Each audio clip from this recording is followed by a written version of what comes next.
আরে ভাই, মাঘ মাসে এত গরম হলে চৈত্র মাসে কি করবা তোমরা? একদিকে কেউ কেউ মেয়েদের হাতে ফ্যামিলি কার্ড দিবেন, আরেক দিকে আমার মায়ের গায়ে হাত দিবেন। এ কেমন ফ্যামিলি কার্ড? আমাদেরকে মানুষ জিজ্ঞেস করে আপনাদের বাংলাদেশটা কেমন হবে? আমরা বলি 4 মাসের ডাকসু যেমন হয়েছে আগামীর বাংলাদেশও তেমন হবে ইনশাআল্লাহ। কোন শিক্ষিত চুরের হাত আপনাদের কোনো অংশ খেয়ে ফেলতে পারবে না, খেয়ে ফেলতে দেয়া হবে না। আমরা দেশবাসীকে কথা দিচ্ছি, আল্লাহ আমাদেরকে সুযোগ দিলে ওদের পেটের ভিতরে হাত ঢুকাইয়া জনগণের সম্পদ বের করে আনবো ইনশাআল্লাহ। আমরা মনে করি যুবকদেরকে বেকার ভাতা দেওয়া মানে তাদেরকে অপমানিত করা। সাতক্ষীরার সাথে করা হয়েছে, এটা আর বাংলাদেশের কোনো জায়গায় করা হয় নাই। এটা হচ্ছে বুলডোজার দিয়ে আমাদের নেতৃবৃন্দের ঘর বাড়ি ভেঙ্গে চুরমার করে দেওয়া হয়েছে। এই জন্য চিৎকার দিয়েই বলছি, আমরা জামাতে ইসলামের বিজয় চাই না, আমরা 18 কোটি মানুষের বিজয় চাই। সুতরাং কোথাও আমাদের মাদের সাথে অশালীন আচরণ করলে আমরা কাউকে ছেড়ে দিয়ে কথা বলবো না। লিল্লাহি তাকবীর, লিল্লাহি তাকবীর, ইনকিলাব ইনকিলাব, জিন্দাবাদ জিন্দাবাদ, ইনকিলাব জিন্দাবাদ। আসসালামু আলাইকুম ওয়া রাহমাতুল্লাহ। কেমন আছেন প্রিয় সাতক্ষীরাবাসী? 15 সালের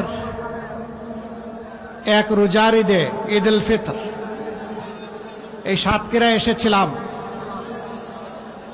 সাতক্ষীরার 6টা উপজেলায় মোটরসাইকেলে ঘুরে ঘুরে দেখার চেষ্টা করেছিলাম। আমি সাতক্ষীরায় সেদিন পর্যটনের জন্য আসিনি, এসেছিলাম দেশপ্রেমিক ইমানদার যে 48 জন মানুষকে খুন করা হয়েছিল, শহীদ করা হয়েছিল, তাদের মা বাবার পাশে দাঁড়াতে এসেছিলাম। যে যুবতী বোনদেরকে বিধবা করা হয়েছিল তার প্রতি সংহতি শ্রদ্ধা জানাতে এসেছিলাম। যে কচি শিশুরা বাপ হারিয়ে অন্ধকার দেখছিল আর চেয়ে চেয়ে পথের পানে থাকতো কখন আমার বাবা আসবে, আমি তাদের চোখের পানি দেখতে এসেছিলাম। যে সমস্ত যুবকদেরকে ধরে নিয়ে তরতাজা যুবকের পা হাত কেটে দেয়া হয়েছিল, আমি তাদের কষ্টের অংশীদার হতে এসেছিলাম। সেদিন মায়েদের, বোনেদের, শিশুদের মুখে আমি যে কষ্টের ছাপ দেখেছিলাম, জীবনেও তা বলতে পারবো না। তাদের চোখে সেদিন আমি পানি দেখি নাই, আমি হারিয়ে যাওয়া আপনজন যে রক্তের ফুটা সেদিন দেখেছিলাম।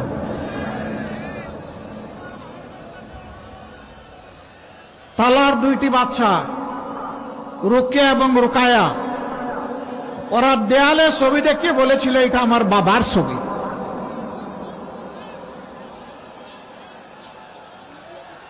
আমরা 2 জন বয়স্ক মানুষ এসেছিলাম। ভাই, সাংবাদিকরা দায়িত্ব পালন করবেন, কেউ বসার কথা বলবেন না, আপনারা বসে থাকেন, ওনারা পেশাগত দায়িত্ব পালন করবেন।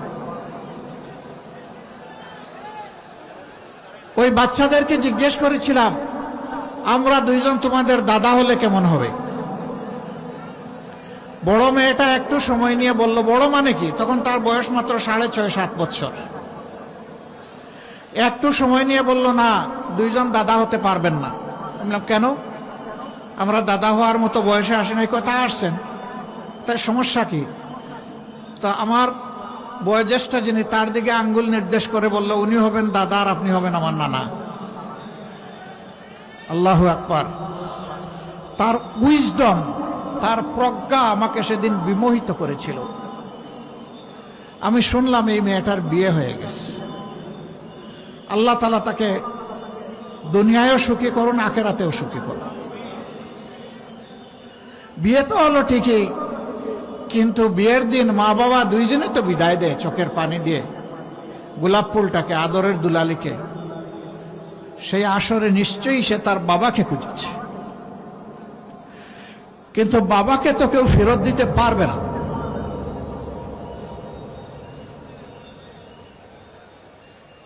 কিছু সংখ্যক মা বলেছিলেন, আমার সন্তানের কি দোষ, তারা মানলো কেন? আমি বলেছিলাম, আপনার সন্তানের দোষের জবাব আল্লাহ দিয়েছেন।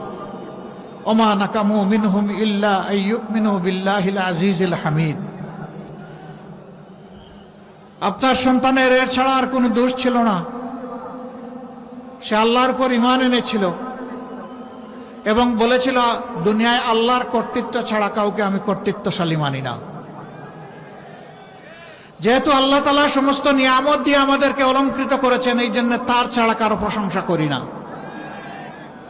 কোনো নেতার নয়, কোনো নেত্রীর নয়, প্রশংসা হবে একমাত্র আলহামদুলিল্লাহ রাব্বিল আলামিন। সকল প্রশংসা একমাত্র রব্বুল আলামিন আল্লাহর। এইটাই আপনার সন্তানের দোষ ছিল, অপরাধ ছিল। একজন মা বললেন, তাহলে সেই অপরাধ তো আমারও, আল্লাহ কি এই জন্য আমাদেরকে ভালোবাসবেন? আমি বললাম, নিশ্চয়ই আপনার যে সন্তান আল্লাহকে ভালোবেসে দিনের জন্য তার জীবন দিয়েছে, রক্ত দিয়েছে, আপনাকে এবং আপনার সন্তানকে আল্লাহ ভালোবাসেন। আমরা দোয়া করব আল্লাহর ভালোবাসার মানুষ যেন আপনারা হতে পারেন। তখন তিনি বললেন যে, কলিজার ভিতরে একটু শান্তি অনুভব করছি। সম্মানিত ভাইয়েরা, শুধু কি সাতক্ষীরা? হ্যাঁ, বাংলাদেশের মধ্যে সবচাইতে বেশি অপরাধ করা হয়েছে সাতক্ষীরায়। একটি সিঙ্গেল জেলায় কোথাও এত সংখ্যক মানুষকে খুন করা হয়নি। বিচার আমরা দুনিয়ায় পাবো কিনা জানি না, তবে বিচার ইনশাআল্লাহ আমরা আখিরাতে পাবো। শহীদের এই রক্তভেজা 6টি জেলা